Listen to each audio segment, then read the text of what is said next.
Bapak Ibu, selamat hari Minggu. Mari siapkan hati kita memulai memuji dan menyembah Tuhan.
Siapkan hati kita lagi untuk lebih lagi dalam menyembah Tuhan.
kembali lagi kita untuk memberi persembahan.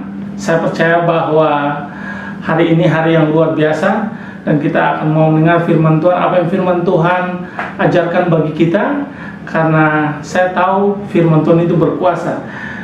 Dan hari ini saya mau bagikan tentang bagaimana memberkati orang-orang di sekeliling kita. Firman Tuhan berkata dalam Amsal 28 ayat 27, dikatakan, siapa memberi kepada orang miskin tak akan berkekurangan, tetapi orang yang menutup matanya akan sangat dikutuki. Wow. Nah, dalam Amsal 19 ayat 17 juga berkata bahwa siapa menaruh belas kasihan kepada orang yang lemah, mengitangi Tuhan yang akan membalas perbuatannya itu. Saya percaya bahwa tindakan memberi adalah tindakan yang sangat luar biasa, di mana firman Tuhan dengan jelas berkata bahwa waktu kita menolong orang-orang yang susah, itu sementara kita memintai Tuhan, dan saya percaya bahwa Tuhan akan membalas setiap daripada kita. Sangat jelas firman Tuhan berkata bagi kita untuk kita memberkati orang-orang di sekeliling kita, orang-orang yang sangat membutuhkan pertolongan, yang sangat susah, yang sangat miskin, dan pada hari-hari ini dalam situasi keadaan seperti ini waktunya untuk kita menjadi saluran berkat. Karena Tuhan panggil kita untuk menjadi saluran berkat. Tuhan panggil kita bukan untuk kita menjadi miskin, tapi Tuhan panggil kita untuk kita menjadi berkat bagi sekeliling kita. Saya percaya tindakan yang saudara lakukan dalam memberi itu akan membuka pintu-pintu kesempatan bagi saudara. Pada waktunya Tuhan akan memberkati pekerjaan tangan saudara. Saya percaya bahwa firman Tuhan itu sangat jelas memberitahukan kepada kita untuk kita memberi. Kita memberi dalam setiap keadaan, untuk kita memberi. Saya teringat satu waktu saya tinggal kontrak sendiri, dan ini firman Tuhan yang mengingatkan saya, dan akhirnya saya mulai mempraktekkan apa yang firman Tuhan ini katakan. Saya memanggil ada beberapa orang-orang yang saat pada waktu itu tidak punya tempat tinggal, dan saya ajak mereka, ada sekitar 5-7 orang, ayo datang tinggal di tempat saya. Dan mereka tinggal sama tempat saya, dan saya kasih makan buat mereka. Saudara juga bukan, saya kasih makan, mau pergi ke gereja saya kasih uang persembahan, uang transport untuk pergi. Pada waktu mereka ulang tahun, Kak, ada kado nggak buat saya? Saya beri kesempatan untuk saya beli kado buat mereka. Dan waktu musim-musim seperti itu mengajarkan bagi saya untuk bagaimana memberi. Saya nggak bakalan pernah lupa musim itu, dimana saya mulai belajar untuk memberi. Dan pada akhirnya Tuhan membuka pintu kesempatan. Saya bertemu dengan seseorang yang saya nggak pernah kenal sebelumnya. Waktu saya menolong dia, ternyata dia mempunyai usaha untuk baju-baju dan sepatu. Dan mulai dari saat itu sampai saat ini, dia berkata, kapanpun kamu mau, Chris, kamu aja bisa datang untuk mengambil.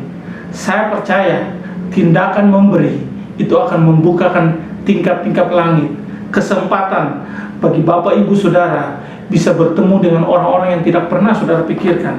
Itu Tuhan bisa kirimkan sumber-sumber. Dan saya berdoa biar saudara menjadi perpanjangan tangan Tuhan. Saudara ada di bumi ini, biar saudara tengok, lihat kiri dan kanan, apa yang saudara bisa lakukan. Saudara mulai mengekspresikan kasih Tuhan. Saudara bisa memberi. Saya teringat beberapa hari yang lalu waktu kami membagi sembako. Kami punya sembako, saya kasih ada sama seseorang yang selama ini menarik ojek online. Untuk saya memberkati dia, saya bilang pada istri, ambil ini sembako dan kasih buat dia. Dan waktu dia kasih, dia WA kepada istri saya, dan dia berkata, Ibu, terima kasih. Saya belum pernah ketemu sama orang seperti ini dan bisa memberi saya makanan. Kami punya stok beras di rumah sudah hampir habis.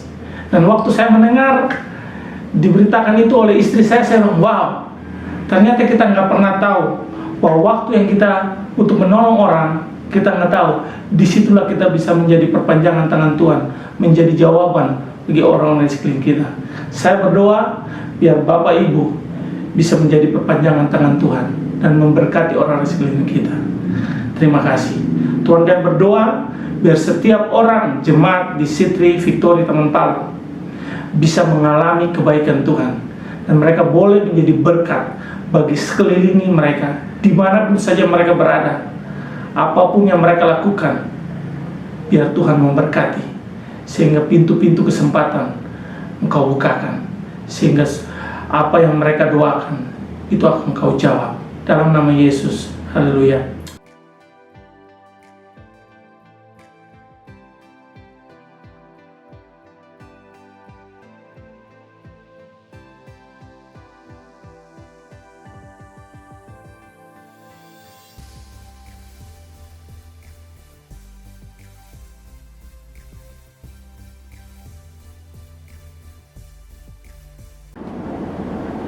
Hai, berjumpa kembali kita di ibadah hari ini, dan kita mau mendengarkan firman Tuhan.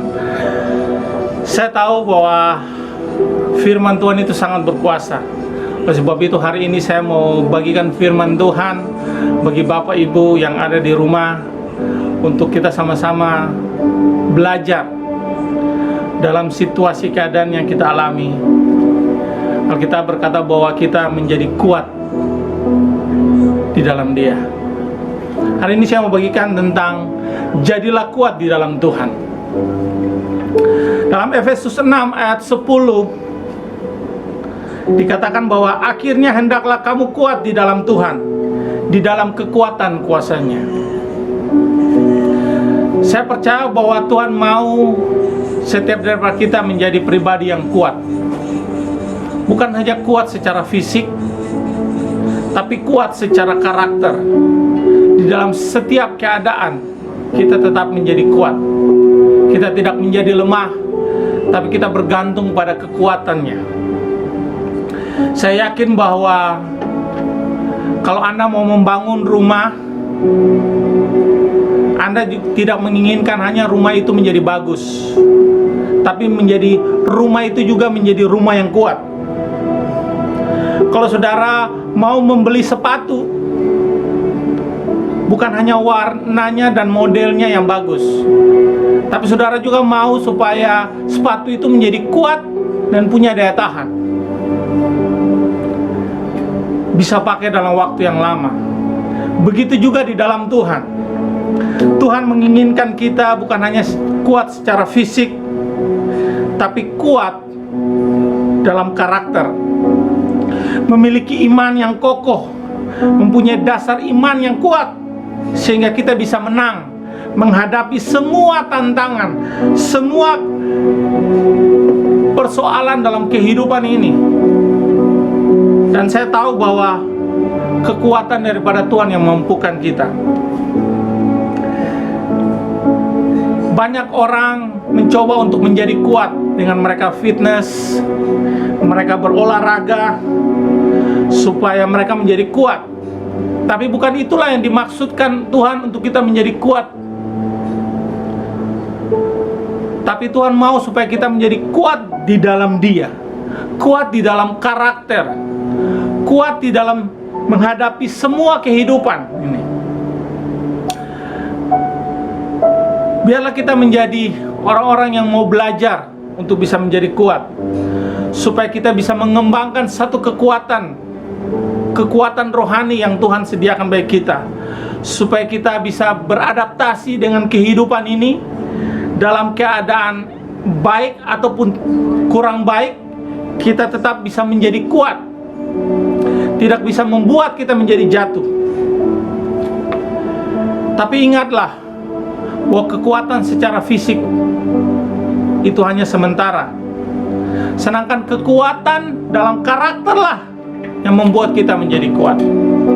Nah, hari ini saya mau membagikan 3 ciri orang yang kuat di dalam Tuhan. Ciri yang pertama yang saya pelajari, yang saya dapatkan, bahwa untuk menjadi pribadi yang kuat, yang pertama adalah orang yang mampu mengatasi kegagalan. Nah, pada hari-hari ini kita lihat bahwa orang mulai menjadi lemah. Dia merasa bahwa dia gagal. Beberapa hari yang lalu saya bertemu dengan teman saya, satu keluarga, dan dia merasa bahwa dia gagal untuk membangun keluarganya. Dia tidak bisa mencukupi kebutuhan keluarganya, sampai akhirnya dia merasa bahwa dia gagal. Banyak orang bisa mengalami kegagalan karena hidup ini begitu keras. Ada orang gagal dalam membangun keluarga, ada orang gagal dalam membangun hubungan, ada orang gagal dalam mendidik anak, ada orang gagal dalam melayani, ada orang gagal dalam apapun juga area dalam kehidupan ini. Pasti kita mengalami yang namanya kegagalan. Satu kali saya bertanya kepada seseorang yang cukup berhasil, dan saya berkata, apa yang membuat kamu tetap kuat untuk bisa membangun usahamu supaya tetap berhasil? Dia berkata, yang pertama yaitu karakter. Karakter untuk bisa mengatasi yang namanya kegagalan. Kalau kita tidak bisa mengatasi kegagalan, maka kita akan sulit untuk terus mau bergerak maju. Karena orang yang kuat adalah orang yang bisa mengatasi kegagalan. Karena dalam hidup ini banyak sekali tantangan, banyak sekali badai yang bisa membuat kita berhenti. Dan kalau sampai kita tidak berhati-hati, itu bisa membuat kita jatuh dan kita membuat kita gagal. Tapi hari ini saya mau bilang, apakah dari kegagalan ini membuat kita tetap terperosok mengasihani diri kita sendiri, ataukah melalui kegagalan membuat kita bangkit untuk kita bisa memulai lagi, mencoba kembali lagi, mencoba kembali lagi? Karena saya tahu bahwa di dalam firman Tuhan ada banyak sekali tokoh-tokoh Alkitab yang pernah gagal dalam hidupnya. Mungkin kita lihat pernah Adam, dia gagal. Abraham pernah dia mengalami kegagalan. Musa, Daud, dan juga Petrus, dia pernah mengalami kegagalan dalam hidupnya. Dia gagal untuk melakukan apa yang diucapkan. Dia berkata bahwa dia akan tetap mengikuti Tuhan. Dia tidak akan menyangkali Yesus, tapi pada akhirnya dia menyangkal Yesus. Dari sini kita bisa belajar bahwa mereka adalah orang-orang yang pernah gagal, tapi bukan berarti mereka terbenam masuk dalam kegagalan itu dan membuat mereka menjadi lemah. Tapi biarlah kita menjadi orang-orang yang mau bangkit kembali lagi. Ada sebuah ungkapan yang berkata bahwa juara sejati bukanlah orang yang tidak pernah gagal, melainkan orang yang tidak pernah berhenti atau pantang mundur atau menyerah. Di sini kita bisa melihat bahwa orang-orang yang pantang menyerah adalah orang-orang yang sanggup menguasai yang namanya kegagalan. Saya pernah gagal dalam kehidupan ini. Saya pernah gagal pertama kali saya mencoba untuk membangun usaha, akhirnya saya gagal. Saya pernah gagal mencoba untuk berdiri ke depan untuk mulai berkhotbah. Pertama kali saya berdiri ke depan dan saya ingat sekali, saya deg-degan, saya nervous, saya waktu saya mulai, ketika selesai dan ada banyak masukan, kritikan gini, seperti ini, dan saya merasa, wah saya gagal, saya nggak bisa melakukannya. Tapi ketika saya belajar ini, satu hal dalam kehidupan, untuk tidak pernah menjadi lemah. Orang yang kuat adalah orang yang bisa mengatasi semua kegagalannya. Kita pernah gagal, biarlah kita mengatasi semua kegagalan itu dengan terus mencoba, terus mencoba, terus mencoba. Hal yang kedua yang saya mau bagikan, bahwa ciri orang yang kuat di dalam Tuhan yang kedua adalah mereka mampu mengatasi kesombongan dan egonya. Nggak ada orang yang mau berkata bahwa saya orang yang sombong. No, nggak ada. Tapi lewat karakterlah kita bisa melihat bahwa orang ini sombong Melalui tingkah lakunya lah kita bisa melihat itu. Ada banyak orang yang kuat adalah orang yang mampu mengatasi kemarahan. Itu adalah orang-orang yang kuat.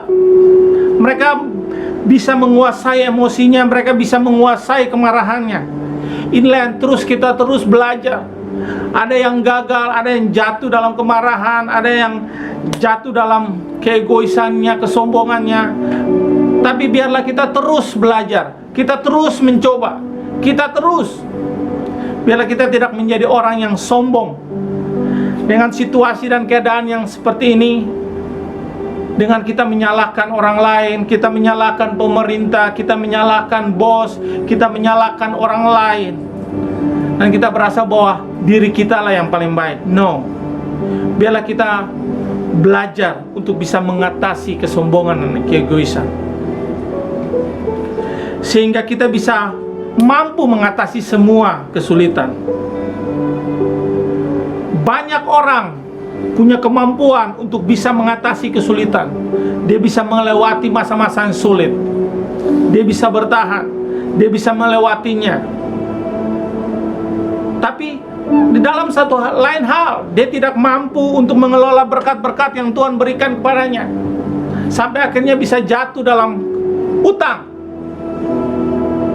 Akhirnya dia kembali untuk bisa mencari Tuhan.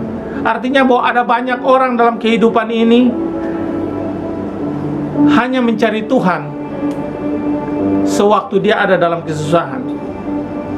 Waktu dia senang, dia lupa. Dia lupa bahwa semuanya itu datang dari Tuhan. Dia merasa bahwa semuanya itu dengan kekuatanku. Saya punya uang, saya punya koneksi, segala sesuatu saya punya, dan semuanya saya punya. Ini membuat kita bisa menjadi sombong. Ada satu kisah dalam Alkitab, dalam 2 Tawarik 26. Ini kisah tentang seorang anak muda yang ditunjuk untuk diangkat menjadi raja di waktu dia masih sangat muda, yaitu Raja Uzia. Dia menjadi raja di waktu usianya 16 tahun. Alkitab mencatat bahwa ia mencari Tuhan selama hidupnya, dan dia diajar untuk mempunyai sikap yang takut akan Tuhan. Selama dia mencari Tuhan, Alkitab mencatat bahwa Tuhan membuat segala usahanya berhasil. Tapi di akhir hidupnya, Alkitab berkata bahwa di dalam 2 Tawarik 26 ayat 16 dikatakan bahwa setelah ia menjadi kuat, ia menjadi tinggi hati sehingga melakukan hal yang merusak. Di sini kita bisa melihat bahwa kita bisa memulai bersama dengan Tuhan. Kita bisa memulai, tapi bukannya kita memulainya, tapi bagaimana kita mengakhirinya. Supaya jangan kita lupa bahwa semua yang kita terima, itu kita terima dari Tuhan. Pada akhir hidupnya, Raja Uzia ini dia berpaling dari Allah. Dia melakukan hal-hal yang tidak benar. Poinnya yang saya mau sampaikan, bahwa biarlah kita terus berjalan bersama Tuhan.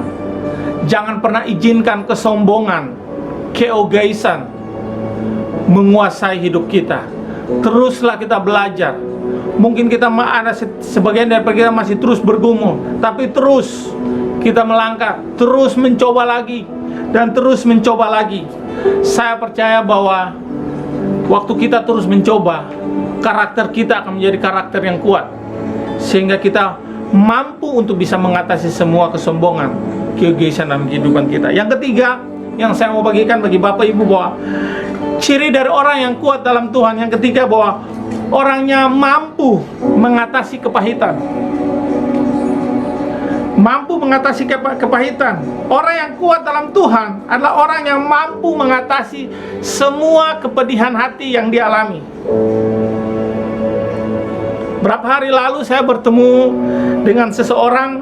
Waktu saya duduk ngobrol dengan dia, dia menceritakan bahwa sementara waktu dia dirumahkan dari pekerjaannya. Dan waktu saya mendengar itu, Saya cukup sedih dan saya melihat bahwa dia mempunyai anak, 3 orang anak, dan saya mendengar kisahnya dia. Waktu saya mendengar, kata-katanya selalu menyalahkan bosnya, selalu menyalahkan teman-temannya di kantornya, selalu menyalahkan. Di sini kita bisa melihat bahwa hari-hari ini banyak orang tidak bisa mengatasi kepahitan. Sewaktu mendadak dia harus dirumahkan. Dan juga dia tidak bisa untuk menerima masukan yang baik supaya dia bisa menjadi kuat. Ketika saya mau mencoba untuk mau menyampaikan pesan, dan dia selalu bilang, enggak usah, saya enggak suka. Dari sini saya memilih untuk saya diam. Setiap daripada kita pernah mengalami yang namanya kepahitan, kekecewaan. Biarlah kita menjadi kuat dalam Tuhan, kuat di dalam kekuatan kuasanya. Bukan karena kuat gagah kita, tapi kuat oleh karena Tuhan. Di dalam Dia, di luar Dia kita tidak bisa apa-apa. Biarlah kita ada di dalam Dia, di dalam Kristus, in Christ. Karena kekuatan anugerah lah yang memampukan kita untuk kita bisa terus melangkah dalam kehidupan ini. Karena dalam hidup ini tidak ada orang yang suka untuk mau dikritik, tidak suka untuk diejek, tidak suka untuk menerima kritikan-kritikan yang negatif. Tapi hari ini saya mau bilang bahwa biarlah kita terus belajar untuk membangun kehidupan yang kuat, karakter yang kuat, untuk kita bisa kuat menerima semua kata-kata yang tersinggung, mungkin yang melukai kita. Biarlah kita menjadi orang-orang yang siap untuk bisa menerima itu. Sebagaimana Yesus pernah dihianati, Dia pernah diperlakukan tidak adil, Dia digosipin, dikata-kata-katain yang gak benar, tapi Dia tidak membalasnya. Tapi hari ini saya mau bilang, biarlah kita mampu untuk bisa mengatasi semuanya ini. Karena dalam hidup ini keras, hidup ini penuh dengan tantangan.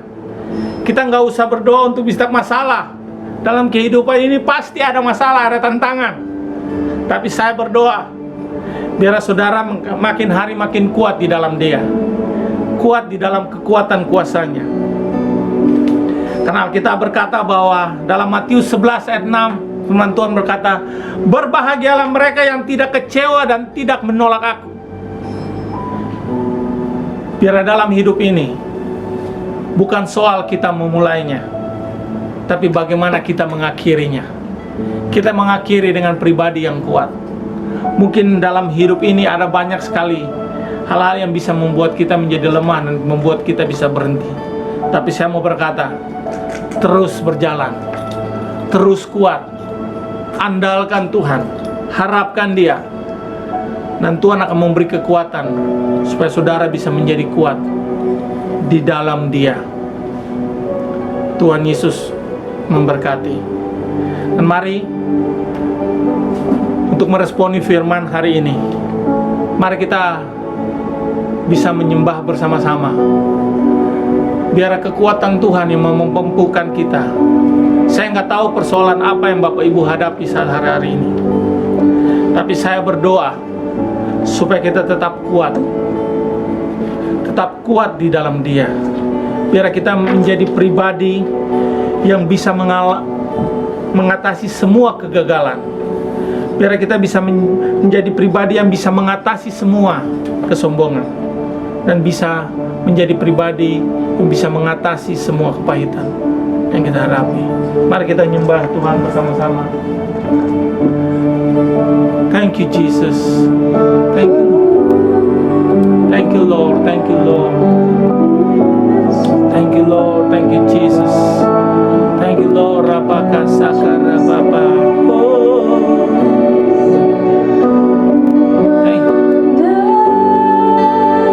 Wajahmu Yes God mengikuti kebaikanmu, mengejar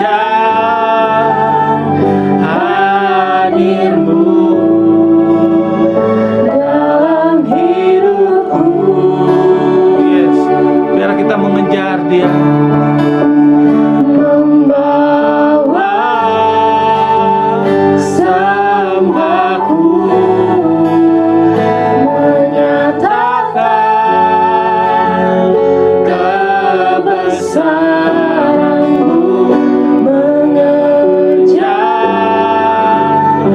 hadirmu dalam hidupku. Katakan mengejarmu, memandang wajahmu, mengikuti kebaikanmu, mengejar hadirmu dalam hidupku.